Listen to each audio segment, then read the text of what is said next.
Mohammad Siraj, Prasidh Krishna, Akashdeep, Arshdeep Singh, and Kuldeep Yadav. It's a 18-man squad. Have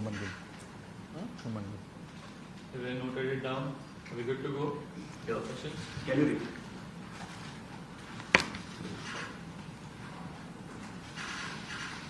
Who wants to go in first?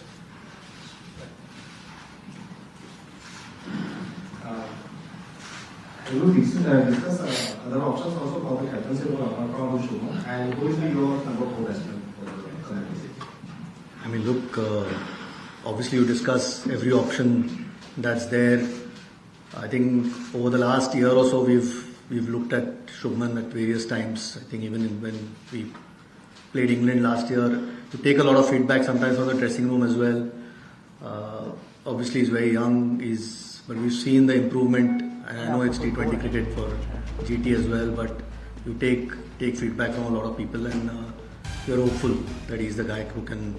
It's obviously going to be like it always is, a high pressure job, but we're hopeful that we've picked the right guy. I mean, he's a terrific player, and our best wishes to him.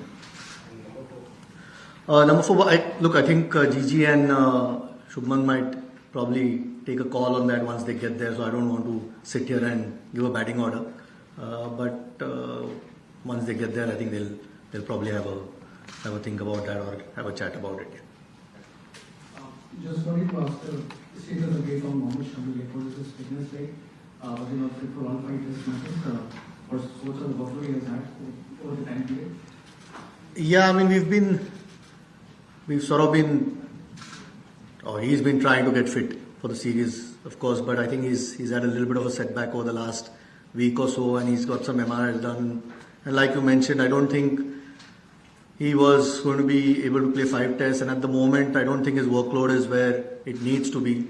So it's just the medical guys who've told us that he's been ruled out of this series. It's unfortunately, we were hoping that he's available for some part of the series at least, but if he's not fit at the moment, it's very difficult to keep waiting. It's rather plan with the guys that are fit and available. So yeah, it's unfortunate. Bowler like him, you always want to try and pick, but at the moment he's not fit to be picked.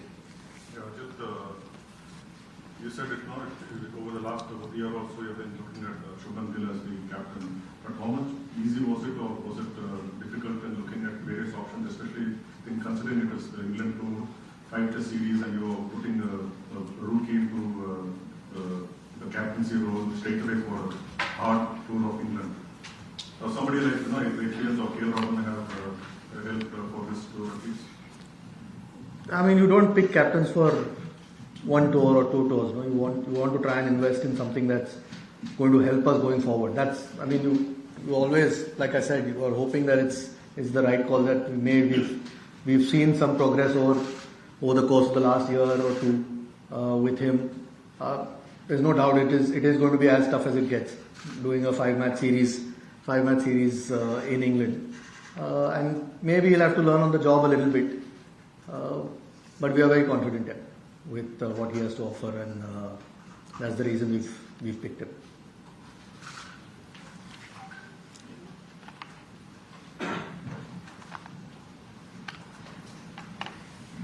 Ajit, what is the toughest selection committee for you ever since you took over as the chairman of selectors, considering the fact 2 of the legends have just retired? And did you expect that, or how was that retirement and that the kind of world they are leading? Was it so difficult to think about future and all that? Could you just elaborate on that?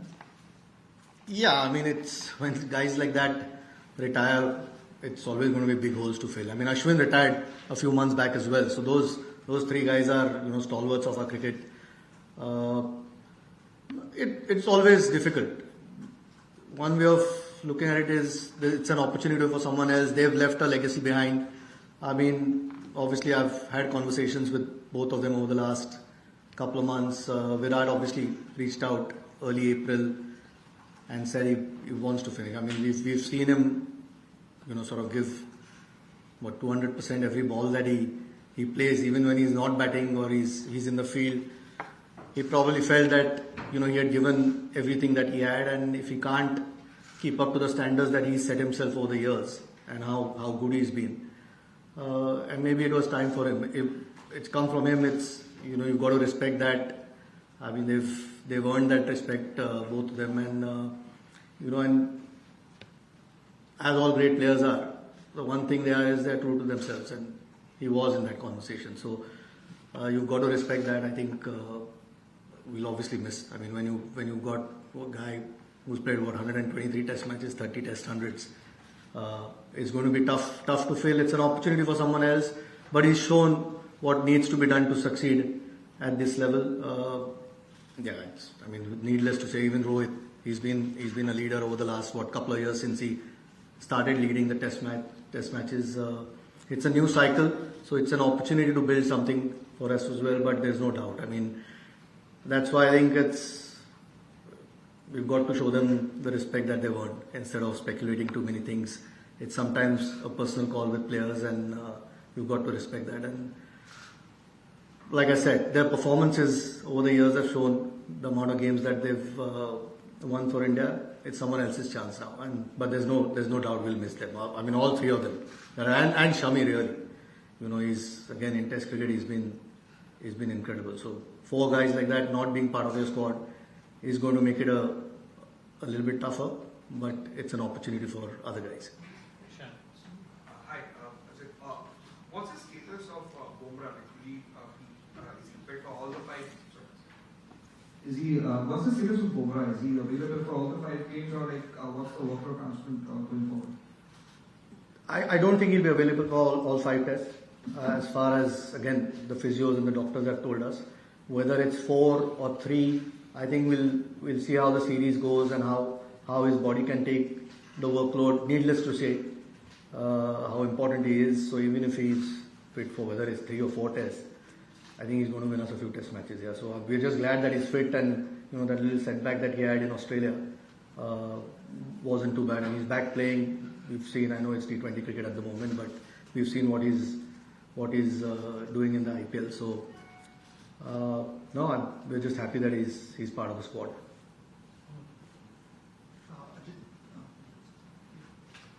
Thanks for elaborating on the Kohli and Rohit bit and putting an end to all the periodic release. I was very much interested in the Karun and slot. How challenging was it to actually overlook someone like, or prefer Karun over someone like Sarfraz, who was around but didn't get an opportunity in Australia? What sort of a signal does it send to the larger pool of players in the pipeline? Yeah, I mean, sometimes you just have to make those decisions. I mean, Sarfaraz did play the 3 Test matches in India. I know he got 100 in the first Test, didn't get runs, missed out in Australia. Sometimes those are decisions which the team management takes. It's whether it's fair on somebody or unfair on someone. Those are the choices that you make in the best interest of the team. And at the moment, we felt, Karun obviously has put heaps of runs over the last couple of seasons. He's played a little bit of Test cricket early in his career. Has played a bit of county cricket. We feel that he's batting well enough. Also with now Virat not there. तो बड़ी और अहम खबर यह है कि जो हमने पहले आपको बताया उस पर मुहर लग गई और ऋषभ पंत उपकप्तान और साथ ही शुभमन गिल कप्तान के तौर पर उनका चयन हुआ। विमल, एक चीज बताइए कि आपने पहले ही कहा था कि मुलाकात हो गई है, लगभग कंफर्म था, हम लोग इंतजार कर रहे थे कि भाई औपचारिक ऐलान हो जाए, वो हो गया है, तो मुहर लग गई जो आपने बताया।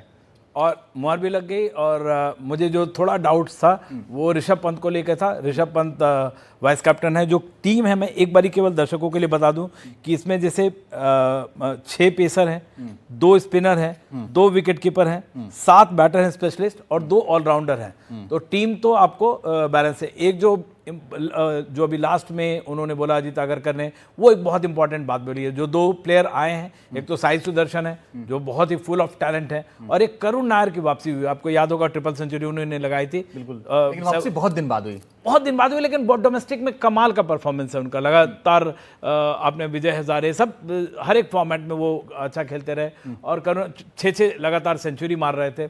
करुण नायर की वापसी हुई और उन्होंने जो एक बहुत इंपॉर्टेंट बात बोली, बहुत ही सॉफ्टली, हालांकि उन्होंने पहले बोला था कि प्लेइंग 11 कौन कब कहाँ खेलेगा वो डिसाइड, विराट कोहली के एब्सेंस में उन्होंने करुण नायर का नाम लिया है, तो मैं इसे एक इशारा समझ रहा हूँ कि वो नंबर 4 पे जाएंगे। राजेश चौहान जी से पूछेंगे कि सर नंबर 4 के लिए जो हमने मतलब विराट का जाना बहुत बड़ा गैप है, क्या करुण नायर वहां पे आपको फिट होते हुए नजर आते हैं, जो इशारा अभी आगरकर के प्रेस कॉन्फ्रेंस से मिला है?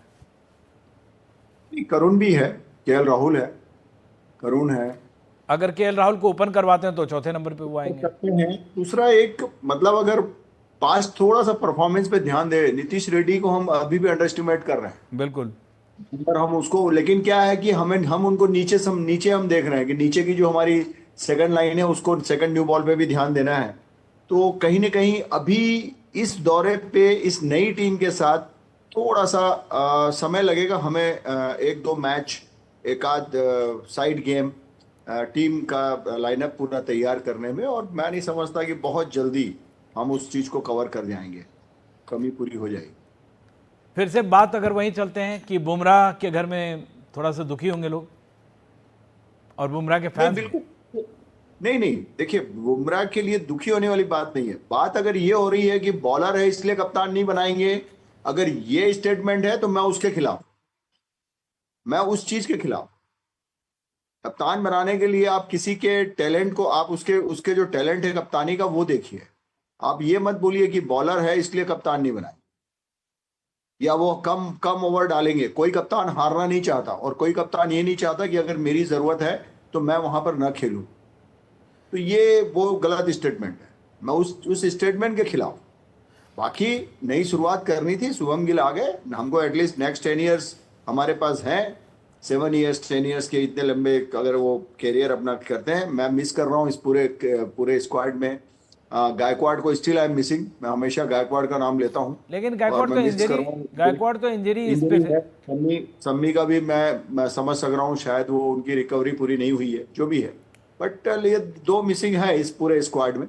बाकी स्क्वाड अच्छा है, नया है, और जितना मैं समझ रहा हूँ, गौतम को जितना जानता हूँ, वो बहुत जल्दी इसको अपना जो हम जिस चीज पे डिस्कस कर रहे हैं उसको कवर कर देंगे। एक और चीज़ जो बहुत इंपॉर्टेंट बात है कि जैसे ऑस्ट्रेलिया में हम गए थे और उसके पहले प्रैक्टिस की कमी होती थी, अब आपके पास तो टाइम ही नहीं है। जो 7 दिन जो इंडिया पाकिस्तान का वॉर हो गया, उसके बाद टूर्नामेंट 3 जून तक खिसक गया। अगर टीम कितना भी जल्दी करेगी 4-5 को जाएगी, फिर 13 तारीख से आपको प्रैक्टिस करनी है। वो प्रैक्टिस की कमी, क्योंकि इंग्लैंड में अभी जितने लोग खेल रहे हैं, मैंने काउंटी में कुछ लोगों से बातचीत की, प्रॉपर मोमेंट जो स्विंग मोमेंट होता है वो आ रहा है वहाँ पे। तो ऐसे में आपको लगता है कि प्रैक्टिस की कमी, या प्रैक्टिस मैच बहुत इंपॉर्टेंट होगा जो पहला 4 दिन का है? मुझे ये फील, मतलब मैं अगर मेरे हाथ में अगर थोड़ा भी पावर होता तो मैं ये करता कि जो आईपीएल के कप्तान हैं उनको छोड़ के मैं पूरी टीम उनको मैं हटा लेता आईपीएल से, और मैं उनका एक अपना सेशन और गौतम गंभीर के साथ में डाल देता, और उनकी तैयारी में अलग से करवा। इसकी बहुत ज़रूरत है पिच, सिर्फ कप्तानों को छोड़ के, क्योंकि जो टीम के कप्तान है, ऋषभ किसी टीम के हैं, शुभम है, तो जो टीम के कप्तान है उनको छोड़ के बाकी टीम की हमको अलग करके हमको प्रैक्टिस शुरू कर देनी चाहिए थी। अब हुआ नहीं हुआ, क्या कर रहे हैं वो गौतम गंभीर अपने आप में बहुत एक्सपीरियंस प्लेयर हैं, समझदार लीडर हैं, का सिलेक्शन कमेटी भी बहुत उनका एक्सपीरियंस है, सबका कर रहे हैं उन लोग, कुछ ना कुछ तो उन्होंने सोचा होगा उसमें। जो 2 बहुत इंपॉर्टेंट मसला फंसेगा भारत के लिए, वो तो एक तो जो कि क्योंकि न्यू बैटर्स हैं उनको अपने आप को प्रूव करना होगा इंग्लैंड के कंडीशन में, वो सबसे बड़ा टेस्ट दुनिया का कोई भी जाए वहाँ पे होता है। दूसरा होता है पेसर्स का, कि आपको पेसर में बुमराह का सपोर्ट कौन करेगा। प्रसिद्ध कृष्णा जो अभी 4 ओवर में बॉलिंग डाल रहे हैं उस तरीके से, तो अगर पहले बुमराह और उनका जो को पार्टनर कौन होगा, कैसे आप देखते हैं इसको? बुमराह के साथ मैं प्रसिद्ध को देख रहा हूँ, अर्शदीप को देख रहा हूँ, और लेकिन थोड़ा सा एक्सपीरियंस के देखिए, हमें 4 मीडियम पेसर, पिच के ऊपर डिपेंड करता है, जगह के ऊपर डिपेंड करता है कि हम कहाँ खेल रहे हैं। तो उसके हिसाब से हमारे पास सिराज है, लेकिन सिराज का भी एक्सपीरियंस अच्छा है, तो कहीं ना कहीं अर्शदीप और सिराज में कंपटीशन होना चाहिए। लेकिन प्रसिद्ध और बुमराह ये हमारे 2 मेन बॉलर होंगे इस पूरे सीरीज में। देखिए हमेशा जब भी हम देखें, जब बड़े टेस्ट में हम हारते हैं तो होता है कि सेकंड स्ट्रिंग ऑफ जो बॉलर्स हैं पेसर्स का, मतलब पहला आपने 4-4 ओवर डल के 8 ओवर निकाल दिया, लेकिन जो अगला 22 ओवर होता है पहले सेशन का, या मान लीजिए आपने बहुत आपने बॉलिंग डलवा दी, 5-5 ओवर भी डलवा दिया, तो 20 ओवर जो होता है वहाँ से हम मार खाना शुरू करते हैं जब भी हम टेस्ट हारे हैं। तो वैसे में आपको कौन लगता है सेकंड स्ट्रिंग ऑफ बॉलर्स में बाकी जो पेस बैटरी है हमारी जो जा रही है वो सपोर्ट करती है उनको? नहीं, देखिए इसमें बुमराह अगर प्रसिद्ध का भी मैं जितना मैं देखा हूँ, बुमराह के साथ अगर सेकंड मतलब आप ओल्ड बॉल की बात कर रहे हैं, अगर ओल्ड बॉल में भी अगर आप बिल्कुल। देखें तो कहीं ना कहीं ये दो की जोड़ी रहेगी और स्पिनर्स में शायद जाडेजा खेलेंगे, जाडेजा को खेलेंगे क्योंकि वो नीचे में जो बैटिंग लाइन है हमारी नंबर 5, 6, 7, 8 जो संभालेंगे ये जो सेकंड न्यू बॉल की मैं बात कर रहा हूँ, जहाँ पर हमारा टेस्टिंग होनी है सेकंड न्यू बॉल की, तो कहीं ना कहीं हमें प्रसिद्ध और बुमराह के ऊपर ही भरोसा करना पड़ेगा। बिल्कुल। उसके बाद जो वही मैं कह रहा था कि उसके बाद जो बहुत एक्सपीरियंस नहीं है, आकाशदीप हैं, अर्शदीप हैं, अगर इनमें से किन्हीं को जाना भी पड़ता बहुत एक्सपीरियंस नहीं है। अगर हम बैटिंग की बात करें, आप नंबर 4 पे अभी सबसे फिट किसको देख रहे हैं जो टीम है? क्योंकि अगर यशस्वी ओपन करते हैं और केएल राहुल ओपन करते हैं, क्योंकि केएल राहुल को 4 पे आप नहीं, केएल राहुल ओपन में नहीं बनते हैं, कहीं भी नहीं बनते हैं। केएल राहुल बहुत इंपॉर्टेंट बैट्समैन है हमारे, बहुत इंपॉर्टेंट बैट्समैन, ये कहीं भी नंबर ओपन में नहीं बनते। तो कप्तान किस गिल आएंगे, कौन आएगा 4 नंबर पे? कौन आएगा? करुण नायर आएंगे या तो हाँ केएल राहुल आए। अब सेकंड आपने उप कप्तान बनाया ऋषभ को, ऋषभ इज लेफ्टी है तो पंत को आना चाहिए, फिर लेफ्टी है तो। लेकिन सवाल है कि जो उन्होंने पिछला जो उनका एक्सपीरियंस रहा है, जिस ढंग से उन्होंने बैटिंग की है टेस्ट मैच, वो चीज भी हमको ध्यान रखनी पड़ेगी कि वो चीजें यहाँ नहीं चलेंगी। अंजित, मतलब जो पूरा batting order bowling order flux में है अभी, कोई ये नहीं कह सकते कोई डिटरमाइन हम, मतलब गौतम गंभीर के पास ये बहुत बड़ा टास्क है ये। अरे एक और सवाल मेरे जहन में, राजेश भाई एक सवाल मेरे जहन में आ रहा है सर, वो ये है कि बुमराह को लेकर के राजेश सर बहुत उम्मीद कर रहे थे कि भाई बन जाएंगे, थोड़े से दुखी भी हैं जो बातचीत से लगा कि बुमराह को बनना चाहिए। बुमराह अपना इरादा जाहिर कर चुका है, ऐसा नहीं कि वो कैप्टन नहीं बनना चाहते। मैं एक चीज राजेश सर आपसे समझना चाहता हूं कि बुमराह का कैप्टन नहीं बनना उनके क्या खेल पर कोई तरह का प्रभाव, किसी तरह का प्रभाव पड़ेगा क्या? उनका नेचर है, कोई फर्क नहीं पड़ना है। हाँ, बुमराह के पास देखिए, बुमराह के पास बहुत सिंपल सा आया है कि मैं कप्तान बनूं या ना बनूं, उनका जो टीम के अंदर जो उनकी सर्विस है वो फिक्स है कि मेरा ये जॉब है, मैं ये करूंगा।